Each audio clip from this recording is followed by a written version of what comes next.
Welcome to the Warrior Supercast. This is the podcast for the Winton Woods City School District. I am your host, Dana Gagnon, and today we have in the studio with us two of the Winton Woods teachers. We have Ms. Cornelssen and Mrs. Lloyd. Thank you so much for coming in. Welcome. Thanks. I want to start by just having you introduce a little bit about what are you teaching, how long have you been teaching, so we know a little bit more about who you are. All right. Well, I am Chris Cornelssen. I teach 6th grade reading and social studies. This is my 26th year of teaching, and all of them have been here in Winton Woods. All of them at Winton Woods. All That's of them fantastic. At Winton Woods. I was back at Cameron Park before that was closed, and then when we did the reconfiguration, I was at the elementary school, and now I'm at the intermediate school. So not only do you have many years of experience in the district, but with multiple different grade levels too. Multiple grade levels, multiple buildings. You've watched a lot of kids go all the way through. Oh gosh, haven't I? And how about you? What grades are you teaching? So I am Sarah Lloyd. I teach 6th grade math and science. And this is my 4th year in the district and my 12th overall. I've taught 8 years in Tampa, Florida. So all of these years teaching, when you go to teaching school, you build experience in the classroom and you learn what works really well for you in the classroom. That's changed this year. Yes, It has. very much. So tell me what teaching looks like this year. It's remote teaching this year at Winton Woods. It is. We are pretty much in the classroom in front of a computer all day as the kids are at home in front of their Chromebooks all day. And so the interaction is back and forth. Last spring, you suddenly found yourself teaching remotely without any warning or chance to prepare for it. Poof, all of a sudden you were teaching online. This time you've had all summer to think about how that's going to work and to have the district work with you on how that will be set up. So what looks different now this fall? Well, I actually came from an interesting circumstance. My daughter was born the Saturday before spring break. So I actually intended to have a substitute the remainder of the year. But lo and behold, things changed, and I was at home teaching with my newborn. So I really had to adapt. What I thought I was going to be doing was a little bit different. So my students really got to know my daughter, Emma, so it made it for a fun experience. But I will say having the district allot an extra week of planning really helped out. We were able to get together with our teammates and really iron out the kinks as how we wanted this year to start off. We were able to get any questions answered, concerns answered, and work as a team. So it really went off with a hitch the start of the school year. That's because the board and the superintendent decided to delay the start of school that Right. 1 week. Yes. That 1 week then made a really big difference for you. Oh, it made a huge Absolutely. difference. What kind of things did you see between the sudden shutdown last spring and getting to plan for opening up this fall? Well, I think with the sudden shutdown, it really just kind of left us all, I'd almost say, out there on a limb. We didn't know it was coming. It just happened so quickly, and we started the first 2 weeks, we did paper pencil packets. We did. For our students, and then the district then decided to go ahead and do and pass out the Chromebooks to students. And so once the Chromebooks were passed out, it was still hard because, you know, you're used to being in the classroom, you're used to seeing your students, you're used to being able to help them with their work. And so in the spring, we weren't as structured as we are now with our virtual learning. So it was more a lot of the students working on their own, and we were holding office hours where they would come to us. This year is just so much better because, as Sarah said, we've had the time to plan it. We're there with the kids. The students have learned how to share their screen to us. So if they're struggling with something, we'll just say, present your screen. And then we can talk them through whatever the problem is or whatever the issue is. And they didn't know how to do that in the spring, and I didn't know how to do that last spring. So it's definitely been a learning curve for going into the fall. You have also had to learn completely new software applications and apps and all kinds of things like that. And it's been challenging. So I wouldn't say it's been a challenging forefront, but we've been able to overcome a lot of these challenges. And one of the things I've noted that I'm trying to incorporate all of this technology into my lessons, and I want it to be engaging and interactive as possible with my students instead of just me face-to-face on the Chromebook. So with that being said, a challenge that I have is going back and forth between different tabs. There's been many times where I've accidentally X'd out of a tab and didn't mean to and intend to. There's been many times where I am talking and the students are well aware that I'm on mute. So there's a lot of just transitional things that have been challenging, but each day has been a lot smoother. So it's a learning process. I think that's really important for parents to get to hear Yes. that you're learning it too. Right. I know a lot of parents are at home with their students trying to figure out, how do I click this? How does this work? How do I get my student in and out of there? Oh, I accidentally clicked them out. And I think it's encouraging to know they are not on their own learning this. You're learning this too, We are. and you can all get to the end spot together and all Exactly. figure this out. Is there any other really specific things that you found were unexpected challenges that you didn't realize that that particular thing was going to be something you had to figure out? I've noted on the students' end how well they can use their time wisely. There's many times where they're not actually on the Chromebook physically with us interacting, and they have some things that they're expected to do outside of the core lesson that they need to turn in and work on from home. So I really give kudos to the kids using their time wisely and really taking on the task of being independent learners. It really becomes more of their responsibility. It does. It really does. And the kids have gotten really good. The first couple of weeks we did a lot of how to submit my work into Echo, because Echo's our learning platform. But the kids were great. My Echo does not look like theirs. So I would ask a student to share their Echo, and they would share their screen. And so by the student presenting their screen, all the students, it looked like what theirs looked like. And so we would walk through the steps of how do I submit my work. And that's why the kids have really gotten great at presenting their screen, because we've been teaching them how to do that. But now most of my students, their work is all in Echo. When I say submit your work to Echo, they know exactly what I mean. So when it comes to me being able to interact back with a parent of, is my child doing their work? If it's in Echo, I know. If they haven't gotten to Echo, it gets very hard. I had a conversation last week with a parent, and I think she was concerned that her daughter wasn't doing work, and what I was saying is it hasn't been submitted to Echo, and the problem was she had forgotten how to submit. So the work was all there. It was all in her Google Docs, but we just had to go back and get the work submitted so that I could see that the work was in there. So that's kind of been a challenge, is just working them through, how do I submit my work for my teacher? I was going to say, a lot of the students are helping each other. Oh, If I they don't are. know that answer, those Yep. students jump on and they communicate to one another, and they are the ones helping each other more than me I sometimes. was really struck by that when you were Yes. talking about them sharing their screen. Yes. It's peer-to-peer, It is Correct, it peer-to-peer. is. and that's what you hope they will do. Yes. And even in the chat, sometimes before I can answer something, someone will put in the chat, go to this meet, or, here's the link that we need to go to, or she said, this is the password, or whatever. The kids will actually type it into the chat as I'm saying it so that the rest of the class can see it. Well, I was going to ask, my next question was going to be if there were surprise benefits. We all know how difficult this is and unexpected, but we've already heard that you were able to keep teaching on maternity leave, and they all get to know That your, was a surprise. which now I feel like we should have invited your baby into the studio too. She would have feeling loved like it. She we've hasn't missed met out a on lot that. of people, and it's a shame. But But also the peer-to-peer support that this has encouraged for them. Are there any other things that you've noticed as kind of surprise benefits?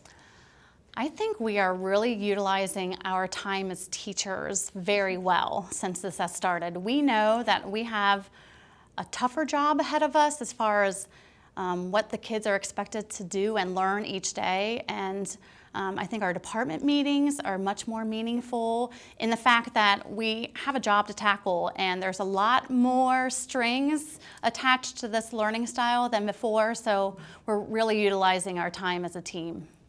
And you also mentioned students learning how to use their own time and direct their own their own responsibility to learning, which is also really Because impressive. there's always independent work.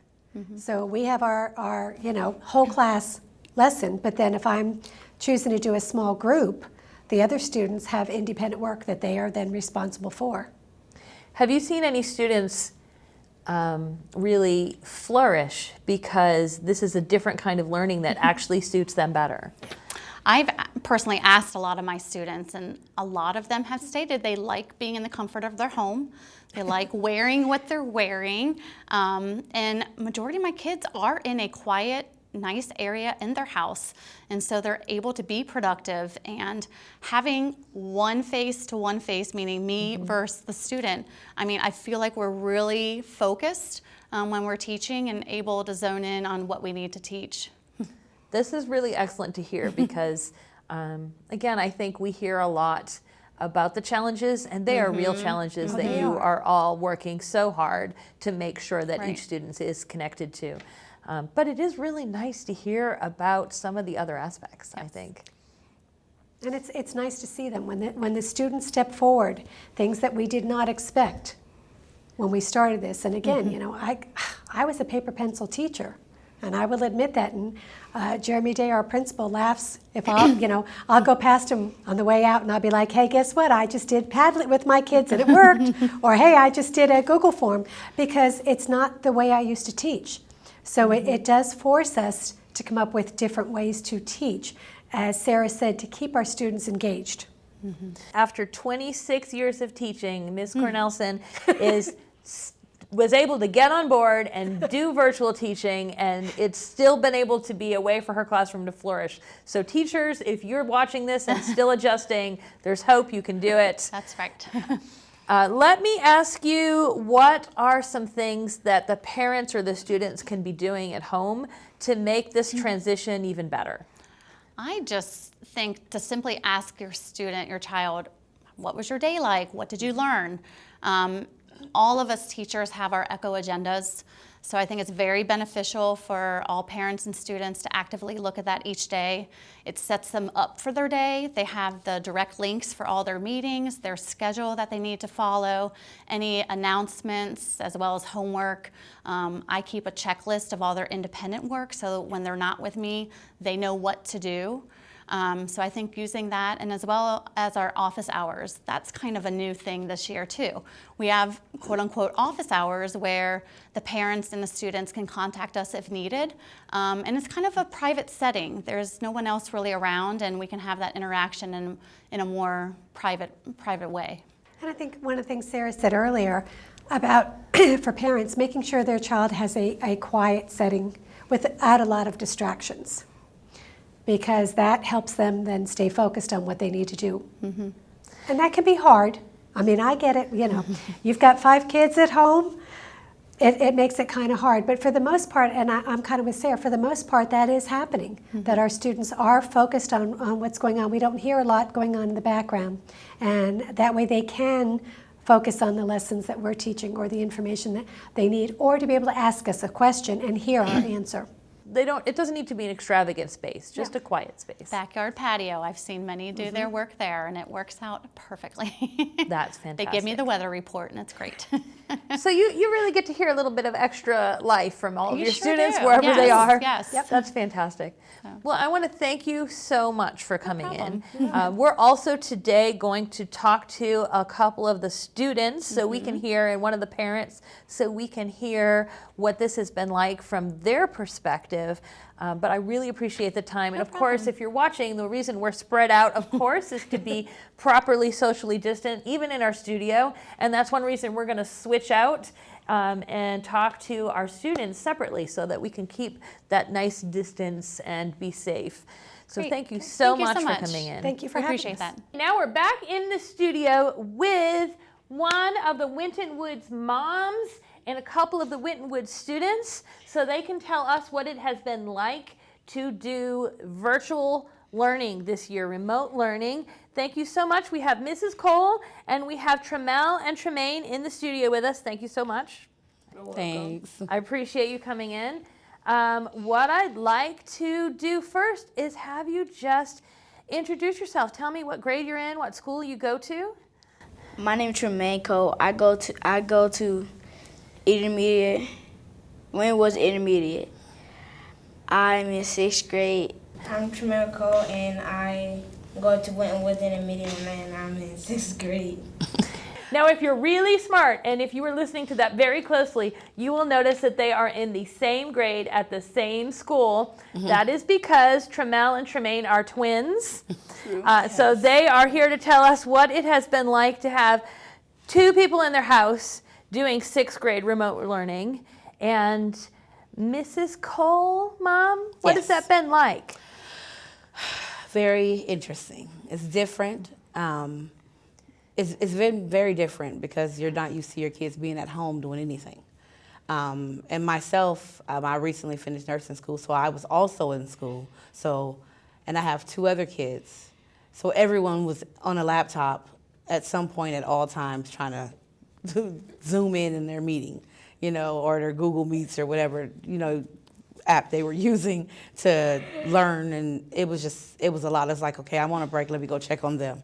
And then they'll tap on the door, Mom, are you in school still? Can I ask you a question? I need help, So it's been very different than, what we're used to, of course. But for the most part, it hasn't been bad. I don't know if it's just based on them having really good teachers or just maybe Winton was being really prepared for the situation, but I haven't had a bad experience at all. Are you guys using those Chromebooks? Yes. So are those a big help for you? Yeah. Especially with, it's not, you two are not the only ones in school. You have moms in school, and so how old are your siblings? One is 15 years old. 16. And the other one is 23. And they're all in school too? Yes, and then I have a grandbaby, she's 6, and she's in school too. And she's in school too? Yeah. I'm sure getting extra Chromebooks means you at least aren't all fighting for the same computer. That is very important because that would have been a huge problem. So the Chromebooks, each kid having their own laptop was a huge thing because they're in the same grade, but they have different teachers, so they have their own things they're doing separately. So they definitely need their own Chromebooks. What kind of things do you love about learning from home? Are there any things that you think are really neat? I'm pretty familiar with the technology, and it's kind of easier to do Kahoots. Yeah, sometimes we be doing Kahoots in class.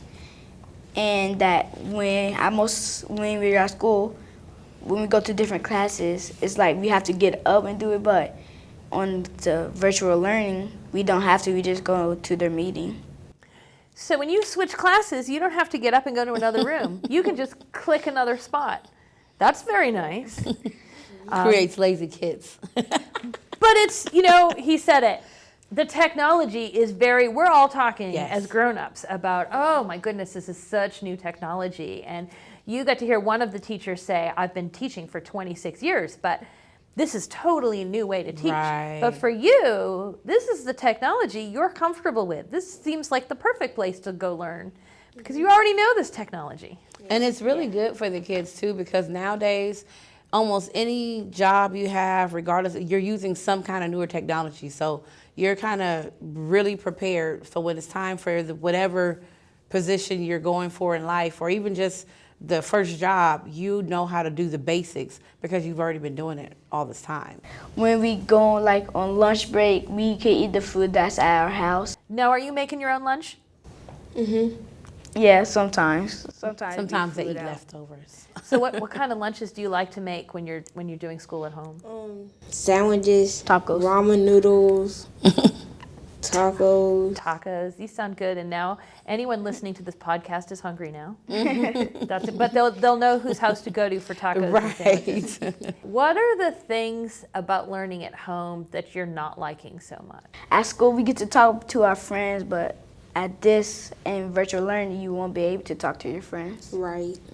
It's actually making the kids, in a positive way, it's making them more self-sufficient. Because there's times when they have issues with work or something, if I'm in class and I'll tell them, okay, if the teacher's giving you instructions on something and she's busy with another student, you guys are on the internet for everything. If it's something you don't understand, look it up. Research it. Don't just wait for me to tell you the answer or the teacher to tell you the answer. So it makes them more self-sufficient too, and to learn to use their internet more for the other than YouTube and games and you can learn too with the internet, okay? So that helps, I think, with that aspect too.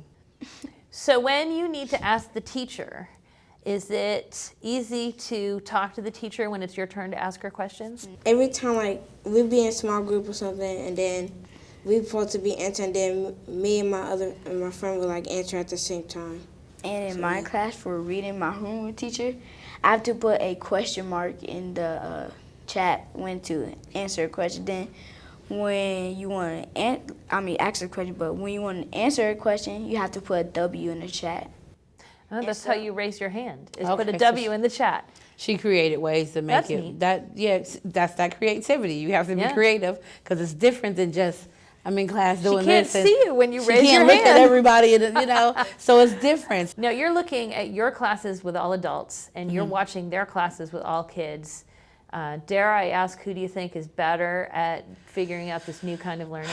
I think for us, it took a little more adapting because as grown-ups, you already are stuck in your ways, So now you want me to learn something new and do something different, and then on top of this subject is something you need to be in class to do anyway. Yeah, we were probably the more difficult ones, to be honest. I'm just curious because Trammel pointed out that this is technology that you already know how to use. So what was it like for you to watch your mom have to figure it out too? It was kind of funny because, like, she was learning something that I already knew. And it was kind of just sad because I just sat there a while. She was just trying to figure it out. What other kind of things about virtual learning would you want people to know about? If you don't know what to do, just ask a question because you don't have to be afraid of asking that question. I'm really glad you said that because I feel like we can't say that enough. Sometimes we're afraid to tell someone we don't know how to do something.